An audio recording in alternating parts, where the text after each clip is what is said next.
This is the 11:30 hours GMT edition of the Khoodeelaar television channel, broadcasting under the banner of Baby Angel Geronimo. Baby Angel Geronimo lives in South Gloucestershire in England. Baby Angel Geronimo was born in New Zealand and raised by his human mom, Leonie Walker. Baby Angel Geronimo came to England at the invitation of Helen MacDonald, who lives in South Gloucestershire. So Baby Angel Geronimo is the bestest Baby Angel Geronimo in the whole world. The bestest witness, the healthiest Baby Angel Geronimo, the purest Baby Angel Geronimo. We love Baby Angel Geronimo, and we rely on him and trust his witness and evidence, which guides all our commentary and narrations. So today's news in the main papers in the UK, of course, include the campaign by the Times newspaper, which is a first for this particular ownership about the sewage. Now, this is the second big item the Times newspaper has begun campaigning about. The previous one was the energy robbers, the big companies robbing the ordinary people. So this is something significant because the Times is doing it, not the Guardian, which is significant. We shall come to the significance in due course, either later in the program or in later editions. The Sun newspaper, today's Sun newspaper, that is 14th of February 2023, has got on page 25 an item headlined Scrumbag. Now, Scrumbag is a play on scumbag. Scumbag is a pejorative word about someone in the colloquial English in Britain. And scrum is from rugby. And this scumbag depicted in this item is the rugby player who is described by Paul Sims, who's got the byline to the story. A Super League rugby rat was kicked into touch by his wife and his club yesterday after he was filmed romping in an alley with a pal's missus. What that means is that he was filmed having sex with the wife of a friend of his. And the action has been taken by his wife, who is a teacher, and by his club. Now, this same kind of action, although highly deserved, is hardly taken by, let's say, the conservatives, who are the government, have been the government for 13 calendar years, or indeed by the Labour Party leadership. For example, when the Croydon Council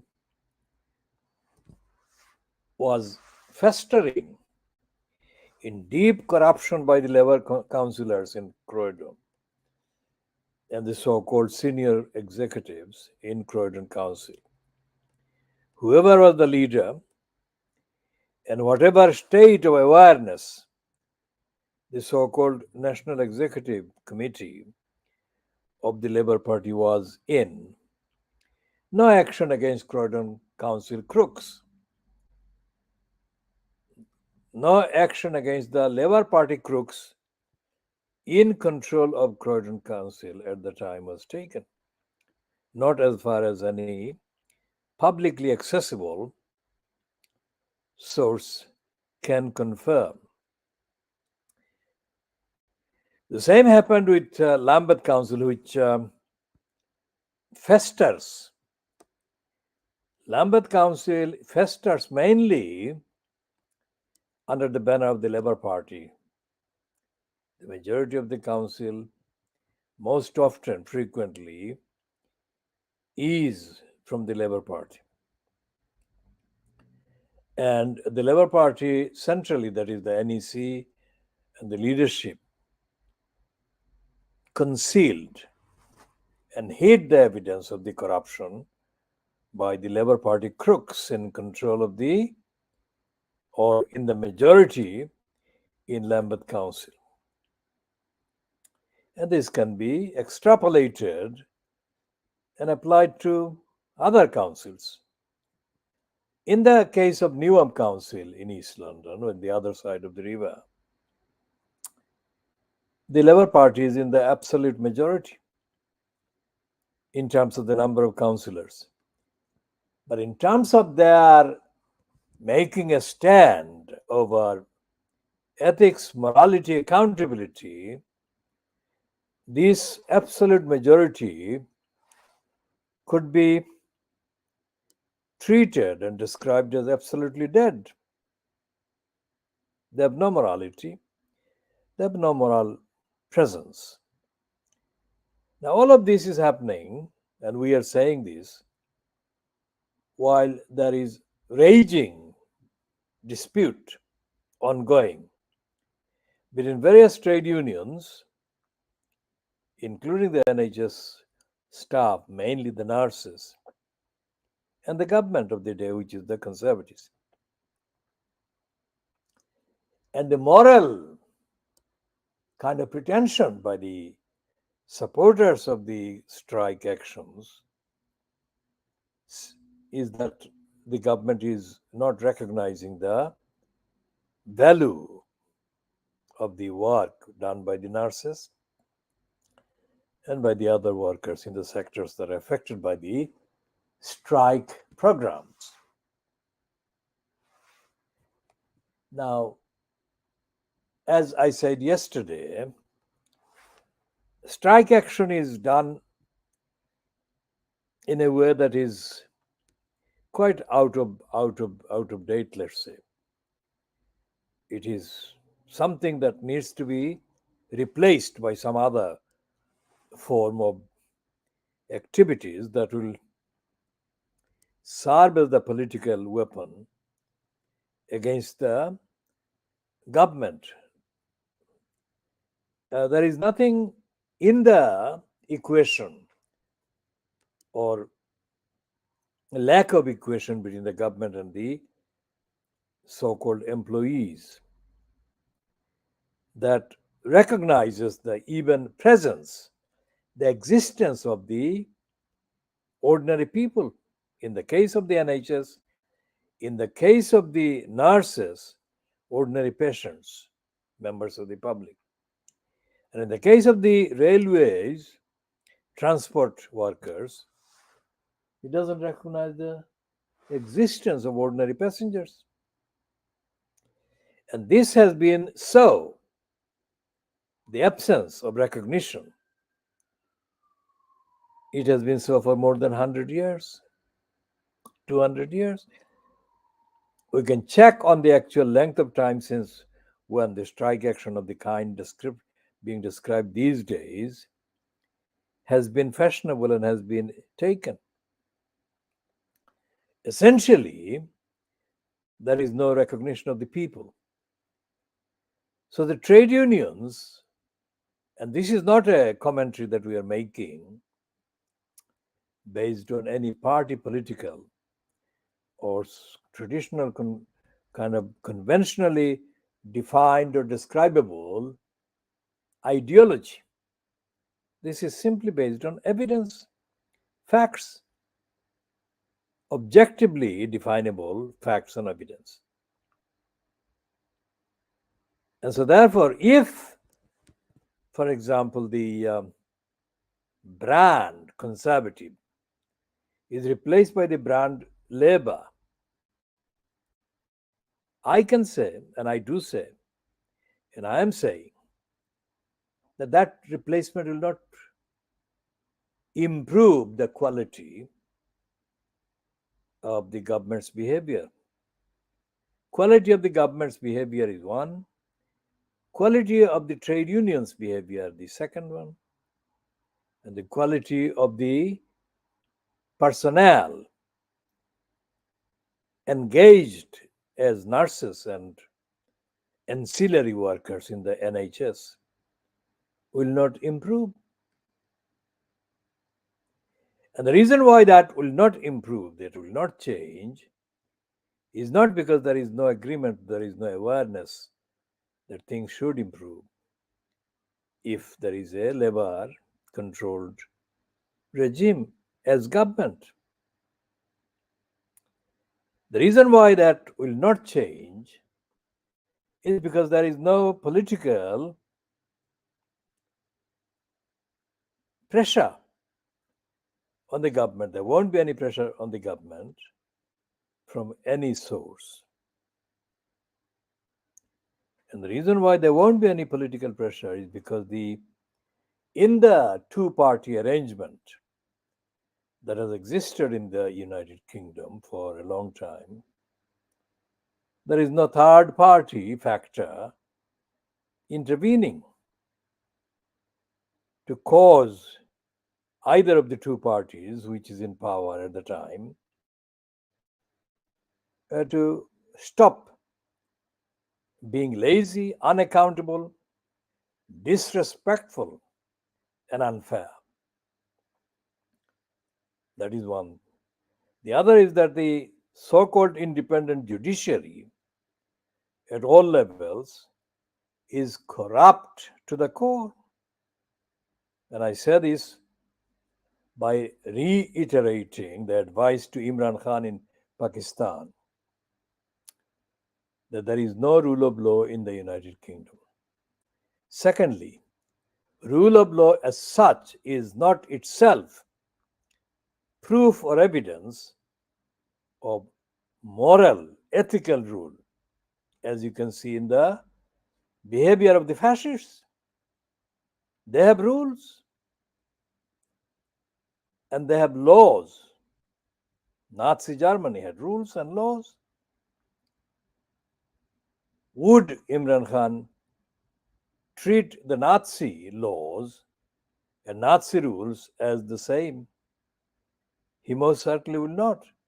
But that is the danger he is exposing himself to by unconditionally referring to the rule of law, which he claims has been prevalent in the United Kingdom,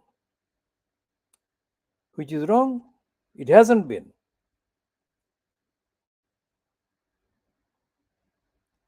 In the case of the aftermath of the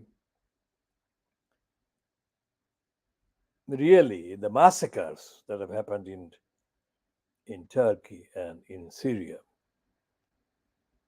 by the neglect of the government, the aftermath of the actual earthquake that killed the people, other people have been killed and left undiscovered, unsaved, because of the lack of preparation by the Erdogan fronted Turkish regime.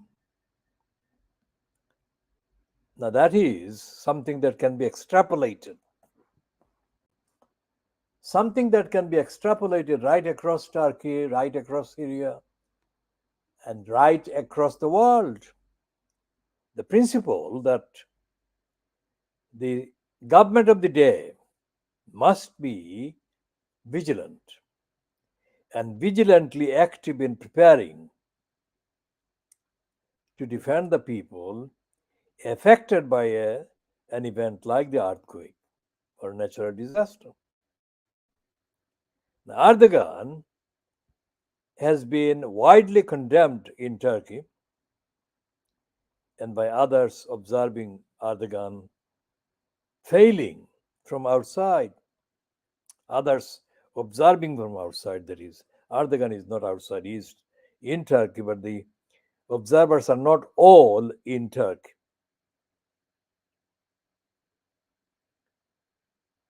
So Erdogan should have known one of the things that Turkey is very familiar with, sadly, is the geological frequency with which quakes take place in Turkey. I mean, devastating quakes. As I said, I mean, the United Kingdom has got tremors every single day. But luckily, so far, the tremors have not been devastating. The Richter scale reading is not anywhere near the devastation level. So this is not mentioned in the ordinary discourse. But tremors do take place every single day. Going back to the preparation and the accusation against Erdogan has been that he has been complacent as thousands and thousands of people have lost their lives, which would have been saved had he been prepared for the aftermath of the quake. Now, we're not talking in the same way about Syria. Why?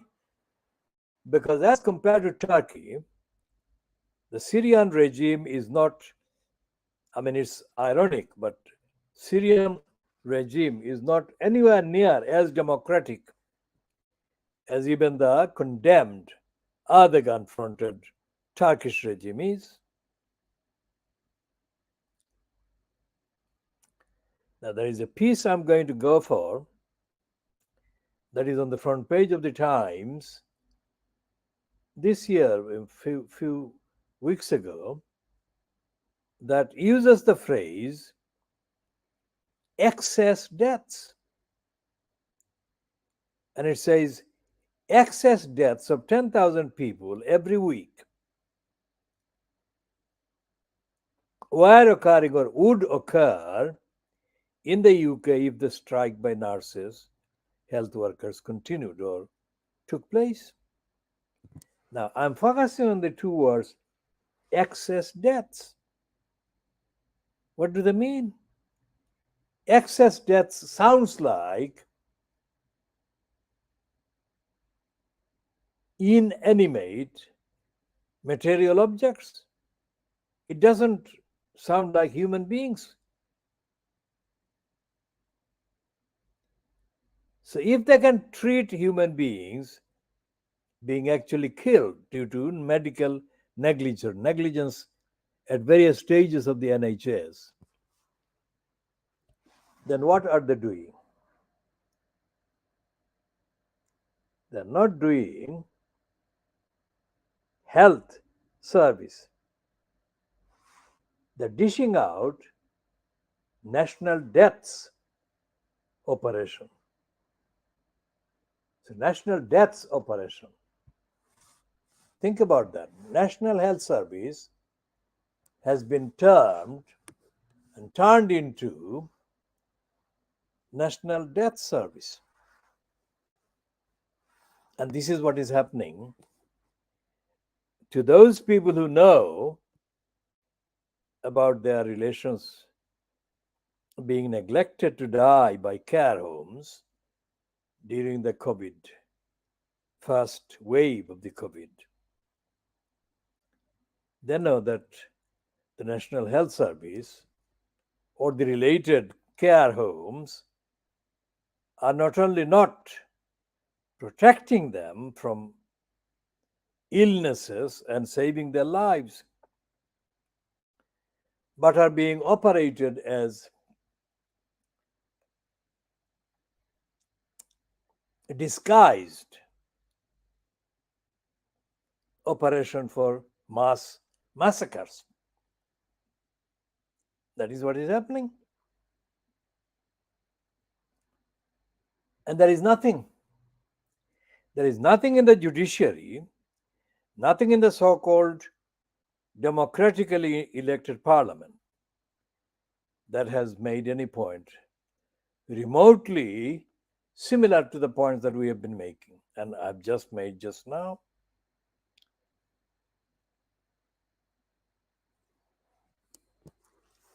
And regardless of the belated awareness about the various parts of the world where millions of people are exposed to deaths due to negligence and poverty and hunger, as observed by the United Nations bureaucracy. The reality is that the United Nations and the various agencies that sprang up, international forums that sprang up, directly linked with the founding aims of the United Nations Organization in 1948. All these agencies, including the humanitarian ones, are themselves openly committing negligence that is causing mass deaths of people.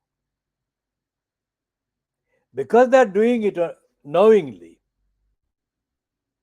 and negligently, the mass deaths can only be described as massacres. Now, going back to the Sun of today, it has got an item about, let's see if we find it on the front page or, yes. This is the front page of the Sun today, which says it's an exclusive story. Exclusive outrage at farm. And the big splash, big letters, is cost of living it up. Now, living it up or living up is a colloquial expression which says that those who are the subject of the expression, X or Y, living it up, are wasting public money, carelessly wasting public money, and spending on gratuitous projects they embark on, like going on holiday, which is what this is. This is about a Brit's struggle with bills. Energy bosses send 100 representatives to the Maldives.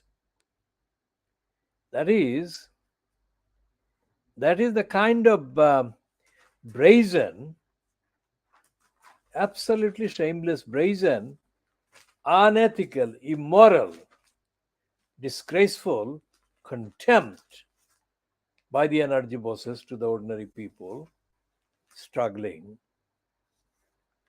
with cost of living. Now, as we have said, cost of living itself is an objectionable phrase. It should be poverty. People are struggling with poverty, not cost of living. Cost of living. That's the nearest we can come to the image of the front page of the Sun. So it's the poverty. And they're sending the people 100 representatives to the Maldives. And what do they do in Maldives? There is nothing to do in Maldives except probably to indulge in a lot of group and individual sex and sexual activities. That is what is happening.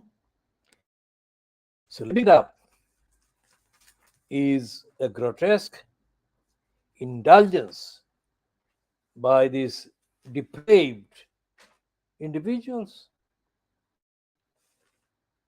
of energy company bosses. And there is an item on page 2 of the Sun which says town halls line up 5% tax hikes. Now, tax hikes is raise in Texas. And town halls is another word, well, another phrase for council, a headquarters of councils, local borough councils. This being the 14th of February, which is also known as the Valentine's Day. There is a peace everywhere using the excuse of the Valentine's Day, any pretext, and they are kind of promoting this kind of images and linking the images to Valentine's Day. This is an image of an American woman called Gigi Paris. And they're doing similar things everywhere on every almost page. Now, going on to the 2-page spread about the Maldives, pages 4 and 5, while millions fret about turning on heat, it's not fretting. Fret is the kind of complain, but it's not fretting when the poverty stricken families and individuals are scared to use energy for heating themselves. That is deadly. That is a deadly situation, and is the last thing the energy company should be doing is sending energy firms sales reps on Maldives jolly. Jolly means an indulgence in a grotesque kind of holiday. 100 enjoy 8 days at £594 a night resort. Now, Maldives, I mean, £594 a night. This is the cost every night. Now, this is something that would buy energy for a lot of people that are in poverty. And the 2 pages give the details of their obscene, grotesque indulgence.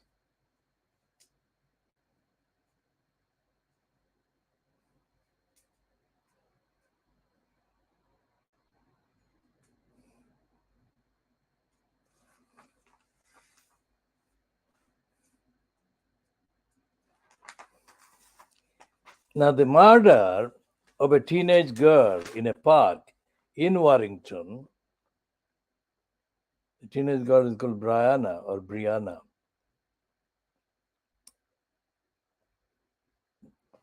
I mean, the murder was done in a park. What does it say about society? What does it say about protecting the child in a park? I mean, what had happened to the local police? What had happened to the local council and other agencies? How did this girl get so fatally isolated and murdered? What time did she get attacked?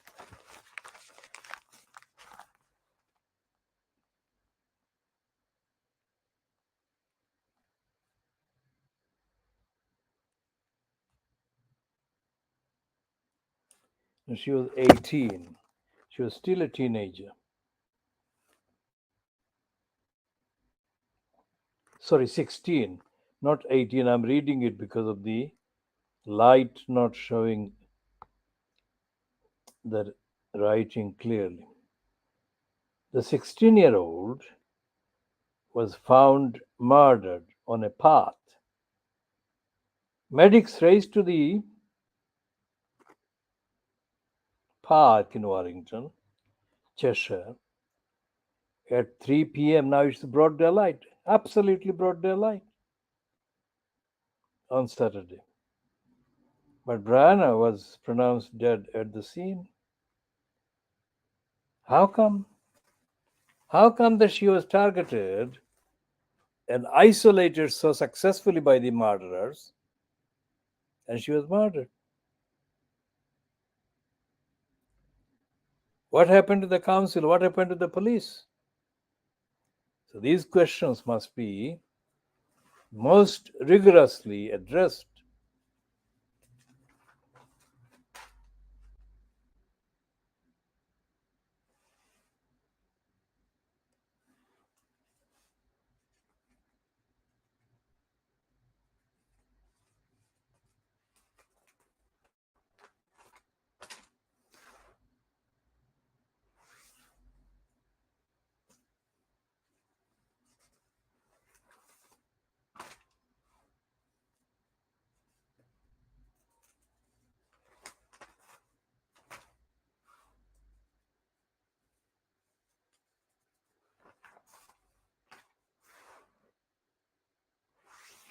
And there is a two-page spread on pages 18 and 19 about this absolutely dreadful murder of the young model called Reba Steenkamp by this evilness called her boyfriend. And her brother is saying that, in his opinion, his sister's murderer must stay in prison. And we agree, because during the trial, this Sikh murderer was exposed as being very elaborate in his alibis and excuses, which didn't actually come across as credible. But the initial judge, who was a black African judge, and she must have been the opposite of a judge. She was comprehensively mentally brainwashed for years, and she got struck by this murderer and his sporting kind of profile. And she almost announced him or pronounced him as not guilty. It took a lot of campaigning, mobilization for the murderer to be found guilty eventually. The fact that this was necessary to mobilize a campaign for a judge, the judicial system, to find the real murderer guilty, shows the absence of basic justice in the South African post-independence so-called judiciary.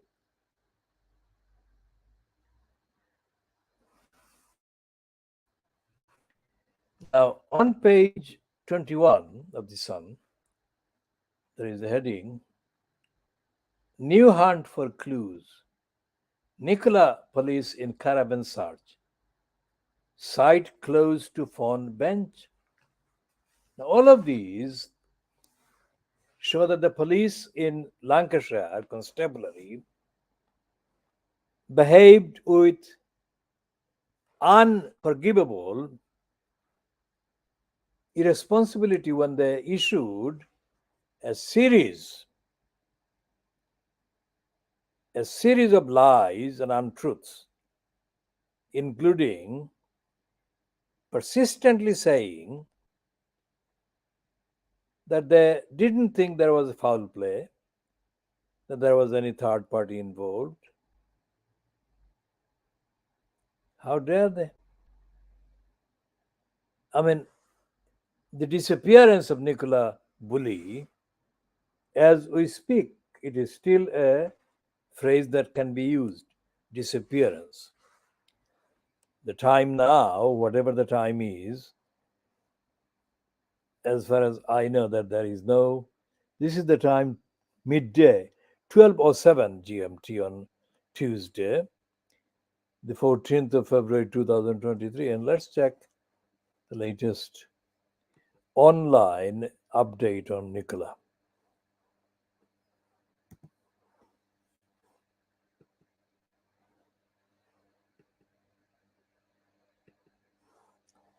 The 60 million entries results,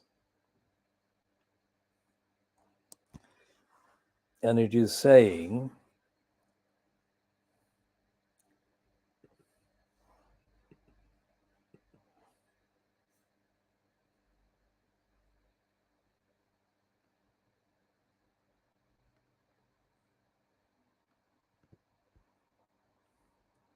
Nicola Bully's friend has revealed that she was carrying her car keys when she disappeared, rubbishing internet theories about her car keys being left in the car.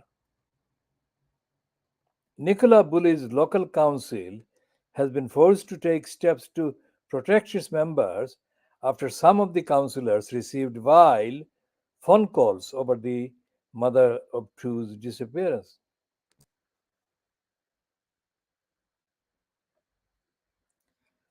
And then Nicola Bully police hunt live as suspicious man seen near scene of disappearance. Wild swimmer experienced on wire says why he thinks Nicola Bully didn't go into the water. Nicola Bully police told to adjust messaging in search for missing mom to stop people taking things into their own hands. Nicola Bully's partner Paul Ansel recalls the phone call that caused his wall to drop.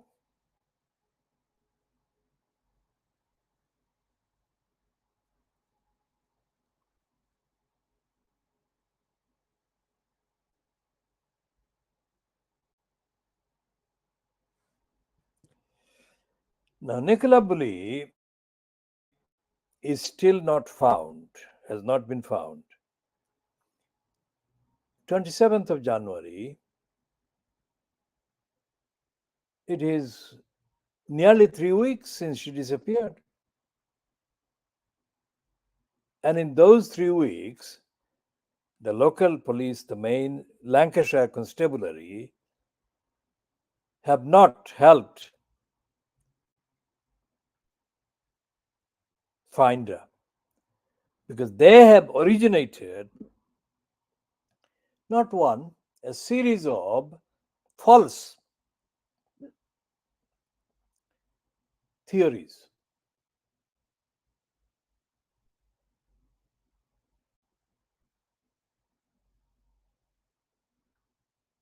So, what we shall be doing, because there is so much to update on, and these issues are very charged, we shall be continuing on all the other items that need updating on in due course. This broadcast contains 38, nearly 39 minutes, and we shall be ending it at 12:10 or 12:11 GMT on Tuesday, the 14th of February 2023.